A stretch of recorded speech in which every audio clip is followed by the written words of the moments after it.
টি-20 বিশ্বকাপ টুর্নামেন্ট সেরা কাকে দেখছেন পন্টিং? আইসিসি টি-20 র্যাঙ্কিংয়ের শীর্ষ ব্যাটসম্যান অভিষেক শর্মা। তার ধারে কাছে আপাতত নেই কেউ। এবারের টি-20 বিশ্বকাপেও তাকে রানের তালিকায় সবার ওপরে দেখছেন রিকি পন্টিং। অস্ট্রেলিয়ান কিংবদন্তির ধারণা, টুর্নামেন্ট সেরার পুরস্কারও জিতে নেবেন ভারতের এই আগ্রাসী ওপেনার। গত টি-20 বিশ্বকাপে যখন ভারত শিরোপা জয় করে, অভিষেকের তখন ভারতের হয়ে অভিষেকই হয়নি।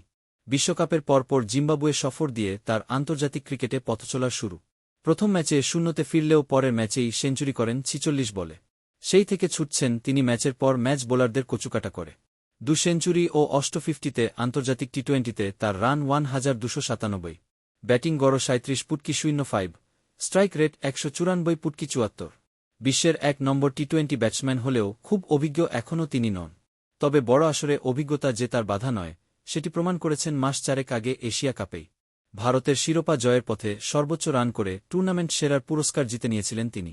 এবার আইসিসি রিভিউয়ে পন্টিং বললেন, এশিয়া কাপের পুনরাবৃত্তি বিশ্বকাপেও অভিষেক করতে দেখছেন তিনি। পন্টিং বলেন, হি ইজ আ স্টার। আমার মনে হয় এটা অভিজ্ঞতার ঘাটতি, তার জন্য সত্যিকারে ইতিবাচক হবে। টুর্নামেন্টের সর্বোচ্চ রান স্কোরার হতে পারে সে, সম্ভাব্য প্লেয়ার অব দ্য টুর্নামেন্টও। আমি তাকে এতটাই ভালো মনে করি। সত্যি যদি সে এটা করতে পারে, ভারতকে হারানো হবে আরও বেশি কঠিন। যদি সে না পারে, তাহলে ভারত হবে অন্য যে কোনো দলের মতোই নড়বড়ে। এই বিশ্বকাপে ভারতের জন্য তাকে আমি এতটাই গুরুত্বপূর্ণ মনে করি। ক্যারিয়ারের শুরুর দিকে অভিষেক সংস্পর্শ পেয়েছিলেন পন্টিংয়ের। তরুণ সম্ভাবনাময় ব্যাটসম্যানের প্রতিভার আলো তখনই দেখতে পেয়েছিলেন তিনি। তিনি বলেন, আমি ছিলাম তার প্রথম আইপিএল কোচ। 17 বছর বয়সে দিল্লির হয়ে আমার সঙ্গেই তার অভিষেক এবং তাৎক্ষণিক প্রভাব রেখেছিল।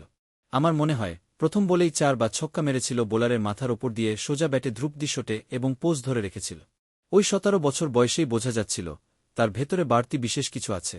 তিনি আরও বলেন, আমরা তাকে দিল্লি থেকে ছেড়ে দিয়েছিলাম। কিন্তু আমি আকুতি করেছি যে, দয়া করে এটা করবেন না, তাকে আমাদের ধরে রাখতে হবে। নিশ্চিত এক সুপারস্টার হতে যাচ্ছে সে। সেটিই সে হয়েছে। তাকে নিয়ে এবার আমার আশা প্রবল। দিল্লি ক্যাপিটালসের হয়ে 2018 আসরে আইপিএলে অভিষেক হয় অভিষেকের। রয়্যাল চ্যালেঞ্জার্স বেঙ্গালুরুর বিপক্ষে 6 নম্বরে নেমে প্রথম বলেই 4 মারেন মোহাম্মদ সিরাজের বলে। সেদিন 4 ছক্কায় 19 বলে 46 রানের অপরাজিত ইনিংস খেলেন তিনি। সেবার দিল্লির হয়ে 3 ম্যাচ খেলার পর তাকে পরের মৌসুমে দলে নেয় সানরাইজার্স হায়দ্রাবাদ। সেখান থেকে এই দলের হয়েই তিনি খেলেছেন 7 মৌসুমে। সবশেষ 2 মৌসুমে তার ব্যাট ছিল উত্তাল। 2024 আসরে 274.21 স্ট্রাইক রেটে রান করেন তিনি 484, যে পারফরম্যান্স তার জন্য খুলে দেয় জাতীয় দলের দুয়ার। কোয়ার্টার 20 আসরে 439 রান করেন 193.39 স্ট্রাইক রেটে।